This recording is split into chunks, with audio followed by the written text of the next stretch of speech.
আমার স্বামী পেশায় একজন ট্যাক্সি চালক ছিলেন। আমার স্বামীর নাম রাজু। তিনি যে মালিকের ট্যাক্সি চালাতেন সে ভদ্রলোকের বয়স ৫০-এর কাছাকাছি হবে, কিন্তু তিনি কেন যে বিয়ে করেননি তা আমাদের জানা ছিল না। তবে তিনি মানুষের খুব উপকার করতেন, এমনকি আমাদেরও তিনি বিভিন্ন সময় টাকা পয়সা দিয়ে সাহায্য করেছেন।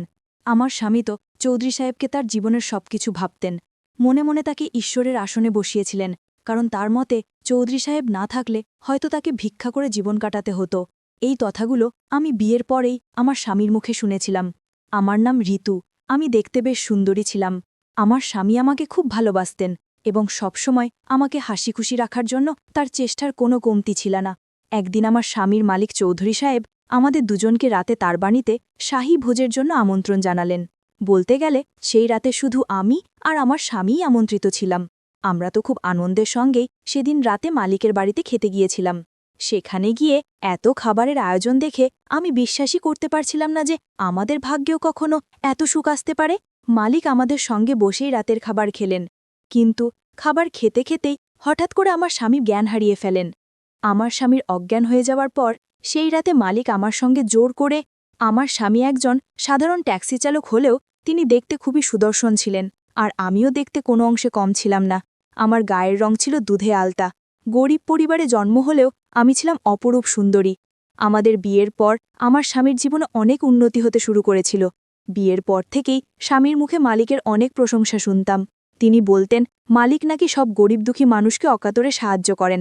এমনকি আমাদের থাকার জন্য চৌধুরী সাহেব তার বাড়ির পেছনের বিশাল গেস্ট হাউসটাও ছেড়ে দিয়েছিলেন। এমন নয় যে আমার স্বামীর নিজের কোনো বাড়ি ছিল না, তার একটা ছোট মাটির বাড়ি ছিল গ্রামে। কিন্তু আমাদের বিয়ের পর আমাকে দেখার পরেই কেন জানি মালিক আমার স্বামীকেই প্রস্তাবটা দেন। আমাদের বিয়ের পর সেদিনই আমার স্বামী আমাকে প্রথমবার মালিকের বাড়িতে নিয়ে গিয়েছিলেন তার সঙ্গে পরিচয় করিয়ে দেবার জন্য। আমাকে দেখার পর চৌধুরী সাহেব আমার স্বামীকে বলেছিলেন, রাজু, তুই তো এখন সংসারী হয়েছিস, তোর দায়িত্ব বেড়েছে। আমি চাই না তোর কোনো কষ্ট হোক। আমি তোকে নিজের ছোট ভাইয়ের মতোই দেখি।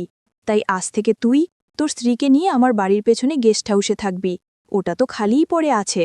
আমার স্বামী প্রথমে লজ্জায় মালিকের এই বড় প্রস্তাবে রাজি হচ্ছিলেন না। আসলে আমরা দুজনেই মালিকের এমন অপ্রত্যাশিত প্রস্তাবে কিছুটা ঘাবড়ে গিয়েছিলাম, তাই প্রথমে রাজি হতে পারছিলাম না। কিন্তু তখন মালিক আমার স্বামীর সামনে আমার গালে আলতো করে হাত রেখে বললেন, দেখো ঋতু, তোমার স্বামী রাজুকে আমি নিজের ছোট ভাইয়ের মতোই স্নেহ করি।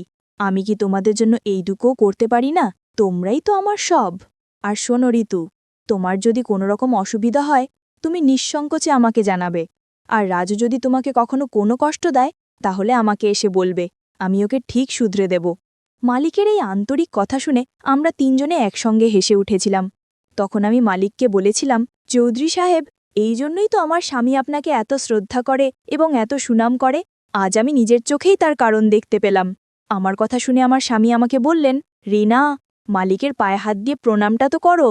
আমি স্বামীর কথা শুনে আনন্দের সঙ্গে মালিকের পায়ে হাত দিয়ে প্রণাম করলাম। মালিকের কথা মতোই এর ঠিক দুদিন পর আমরা তার বাড়ির পেছনের গেস্ট হাউসে চলে এসেছিলাম।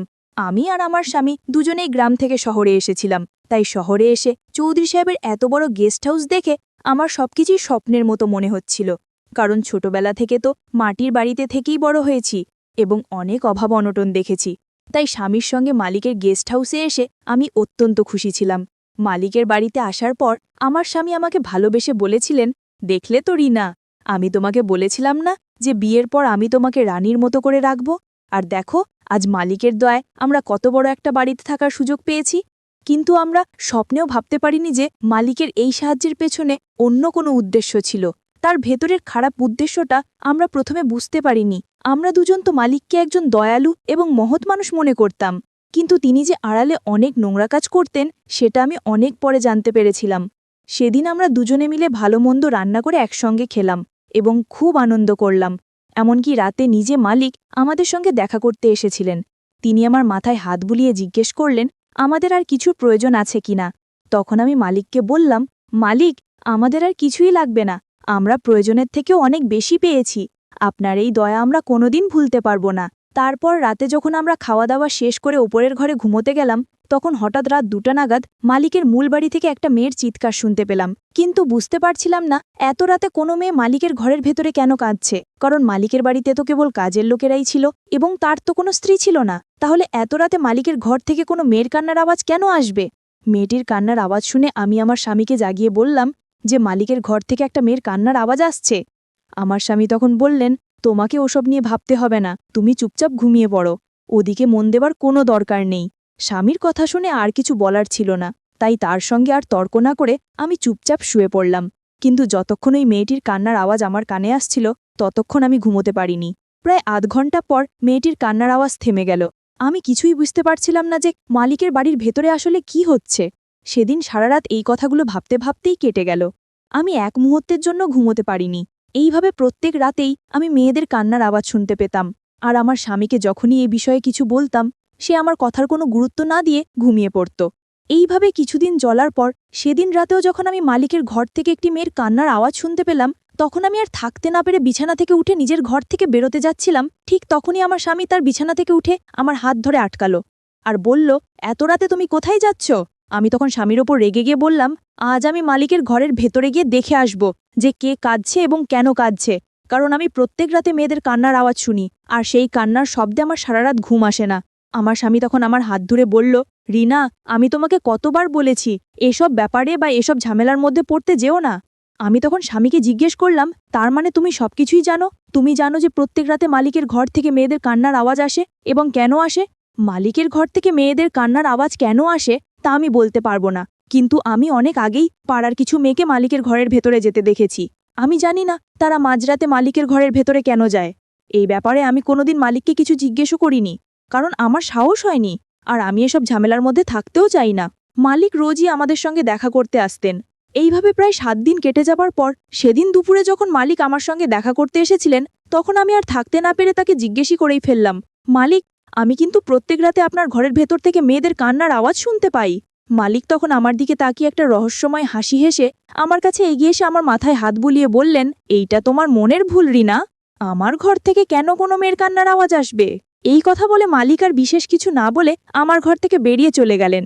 কিন্তু সেদিন আমি মনে মনে ঠিকই করে নিয়েছিলাম যে অনেক হয়েছে, এবার আমি নিজের চোখে দেখব যে প্রত্যেক রাতে মাঝরাতে মালিকের ঘর থেকে মেয়েদের কান্নার আওয়াজ কেন আসে। তাই সেদিন সবার চোখের আড়ালে লুকিয়ে মালিকের ঘরের ভেতরে ঢুকে পড়লাম এবং খাটের তলায় লুকিয়ে রইলাম।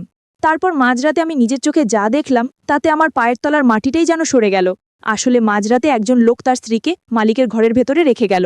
মেয়েটি তার স্বামীর হাতে পায়ে ধরে অনেক কান্নাকাটি ও কাকুতি মেনতি করছিল যাতে তাকে মালিকের কাছে রেখে না যায়, কিন্তু লোকটা নিজের চোখের জল ফেলতে ফেলতে তার স্ত্রীকে সেখানে রেখে মালিকের ঘর থেকে বেরিয়ে গেল।